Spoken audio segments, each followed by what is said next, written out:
Renacimiento. Corriente cultural y artística que surge en Italia en el siglo XV y se extiende por Europa a lo largo del siglo XVI.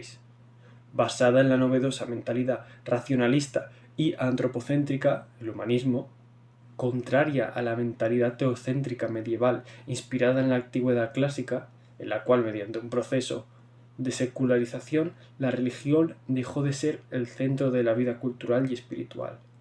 El ideal del hombre dejó de ser un caballero medieval para identificarse a un cortesano, más culto y refinado. Esta época de la historia de Europa está caracterizada por la formación de los estados modernos, con monarquías autoritarias, y por los descubrimientos geográficos que potenciaron el desarrollo económico y el auge de la burguesía, ya iniciada a finales de la Edad Media.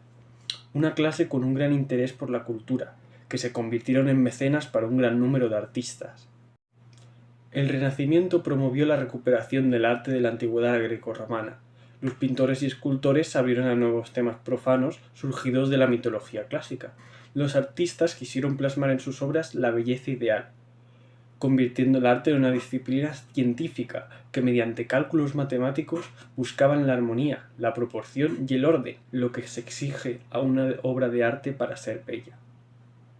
Consideraron al ser humano como la obra más perfecta de Dios y se preocuparon por el estudio de la naturaleza y la anatomía humana. La obra de arte se entenderá como armonía, orden y proporción entre partes. Los arquitectos asimilaron la belleza a la simplicidad de las líneas y la armonía de las proporciones. Los pintores adoptaron la perspectiva fundamentada en reglas de proporcionalidad matemáticas, y los escultores recuperaron la proporcionalidad de los cánones del clasicismo. Cronológicamente, el Renacimiento comprende de dos periodos, el Quattrocento del siglo XV y el Cinquecento del siglo XVI, términos italianos que juntamente con el movimiento manierista del siglo XVI definen las tendencias artísticas de esta época. En el vídeo de hoy nos centraremos en una obra escultórica del Cinquecento. Pero primero, repasemos el Cinquecento.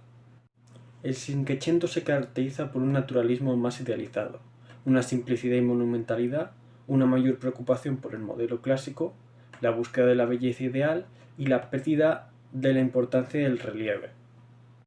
Uno de los personajes más importantes de esta etapa es sin duda Miguel Ángel Buonarroti, uno de los máximos genios de la historia. Fue poeta, pintor, arquitecto y sobre todo escultor. Es el máximo representante de la escultura del siglo XVI. Con él las obras adquirieron una grandiosidad monumental. Nació en Florencia y fue acogido por Lorenzo el Magnífico como joven artista en formación. Fue muy admirado por sus contemporáneos, que le llamaban el Divino. Su larga vida le permitió estudiar con los artistas del Quattrocento, plasmar su clasicismo en las primeras décadas del Cinquecento y participar en la corriente manierista de la que se considera el fundador. Continuó la trayectoria de la escultura florentina de Donatello, con la búsqueda de la perfecta representación anatómica, pero, a diferencia de los anteriores escultores, su objetivo no es plasmar la realidad, sino expresar una idea por lo que sus esculturas unen belleza y sentimientos. Sus obras se podrían clasificar en tres periodos. El periodo juvenil, que va de 1491 a 1505, con la expresión de la belleza ideal. El periodo de madurez, que va de 1505 a 1534, y el aumento de la expresividad del movimiento. Y el periodo final, de 1555 a 1564, con un predominio de la idea. Indaguemos en esta primera etapa. Su periodo juvenil es una época clasicista con gran influencia de Donatello. Los temas religiosos son el instrumento para expresar el ideal de belleza. Los rostros están desprovistos de sentimientos y los cuerpos carecen de toda deformación física. La composición es armónica y equilibrada, produciendo una sensación de serenidad. El modelado es perfecto, superficies pulidas y representación anatómica perfecta. En el vídeo de hoy nos centraremos en la obra más característica de este periodo, la Piedad. Una piedad es la representación de la Virgen sosteniendo en su regazo el cuerpo de su hijo muerto, un tema dramático que ensalza el sacrificio altruista, el dolor y el amor incondicional, muy popular entonces en el norte de Europa, pero menos tratado en Italia. Por lo general, en la iconografía medieval y luego en la barroca, se representa a María triste. Sin embargo, Miguel Ángel transforma el tema de la madre destrozada por el dolor en actitud serena, representando una Virgen joven y a Cristo como dormido, plasmando la armonía, belleza y equilibrio, y dejando a un lado el excesivo dolor. En la Roma del 1498, Miguel Ángel, que en ese entonces tenía 23 años, recibió el encargo del cardenal francés Jean Belliers de la Graulas, que quería que realizara la obra de mármol más hermosa que se haya visto en Roma, para decorar su tumba en la capilla del Crucifijo en la Basílica de San Pedro. Materiales. Durante su estancia en Roma, Miguel Ángel había trabajado en varios encargos sobre bloques de mármol de mala calidad, por lo que esta vez decidió viajar personalmente a las canteras de Carrara, para elegir él mismo el bloque de mármol blanco sobre el que crearía su Piedad, situadas a 400 kilómetros al norte de Roma, en los Alpes apuanos.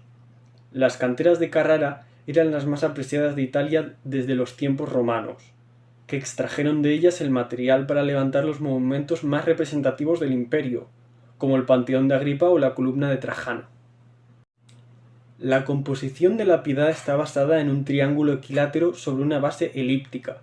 Esto permite desenvolver la intención de dotar a la pieza de equilibrio y estabilidad. Dentro del sistema triangular aparece María con Cristo muerto en su regazo sobre un sudario. María presenta la pierna derecha elevada respecto a la izquierda, lo que le permite que el cuerpo de Cristo quede expuesto al espectador. Contrasta el cuerpo semidesnudo de Cristo, de belleza clásica sin exageración en las formas, y en el que se evita la sangre, con la túnica de María y el sudario donde reposa Cristo, cuyas abundantes y profundos pliegues crean unos efectos de claroscuro de gran belleza. Tanto el gesto de María, que inclina la cabeza hacia el Hijo y extiende el brazo derecho, como la cinta que recorre su torso, nos dirige la mirada hacia Cristo, cuyo cuerpo pesado se hunde en el regazo, dejando caer el brazo izquierdo mientras inclina la cabeza hacia atrás, con un cuerpo representando un zigzag. Una característica poco visible, pero sí muy importante, es el portentoso tamaño de María, ya que si se pusiera de pie se vería una mujer de dimensiones demasiado grandes. Pero todo tiene su explicación. Está así para corregir una ilusión óptica sobre la escultura desde el suelo, situando el cuerpo de Jesús en un punto de apoyo mayor. Técnica y modelado. Llaman especialmente la atención las diferentes texturas creadas a través del modelado diferente y minucioso en cada zona. El mármol en la Piedad ha sido modelado de diferentes formas. Los pliegues de las telas en la parte inferior de la obra tienen mayor volumen, lo que da estabilidad. El tratamiento del ropaje y sus pliegues en la parte superior es comparativamente mucho más suave y pulido que en la parte inferior. Esto permite que la luz resbale por la superficie creando más delicadeza. Miguel Ángel trató con la influencia de la filosofía neoplatónica y la estética clásica, por el hecho de haber construido los rostros de la Virgen María y Jesucristo con una expresión de serenidad y equilibrio, sin ningún tipo de sufrimiento a pesar de la situación. Realmente, María es la protagonista de esta composición, pues el cuerpo apagado de Jesús conduce la atención a ella.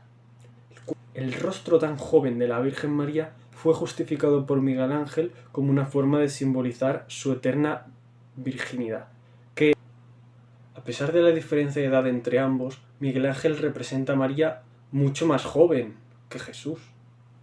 La firma de Miguel Ángel. La Piedad es la única obra que Miguel Ángel firmó.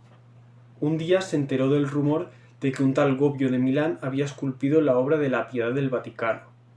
Indignado por la falsa atribución y a fin de despejar cualquier duda, esa misma noche Miguel Ángel grabó su nombre en el cinto que atraviesa el pecho de la Virgen María. La Piedad del Vaticano no fue la única escultura de esta escena elaborada por Miguel Ángel. Años más tarde, Miguel Ángel esculpió también dos piedades que han llamado mucho la atención por sus grandes diferencias con la original. Así como curiosidad, el 21 de mayo de 1972, la obra sufrió daños debido a un atentado cometido por Laszlo Toth, un geólogo de origen húngaro que padecía una enfermedad mental. En una crisis, Toth se dirigió a la escultura con un martillo y comenzó a golpear la escultura mientras gritaba. Se partieron la nariz de la Virgen, los párpados, el brazo izquierdo y el codo. Afortunadamente, los daños pudieron ser reparados por un equipo profesional. Valoración final. Esta obra de Miguel Ángel me parece muy bien realizada. También me fascinan las características anécdotas que tiene. La de la firma, la del mármol, las dimensiones, las diferencias con las otras obras del mismo tema. Me parece que hacen a esta obra más única y diferente. Ha estado bien repasar todo lo que alberga esta obra y sus diferentes características. Ahora ya tengo el conocimiento por si acaso esta obra o alguna del 400 sale en las pruebas PAU.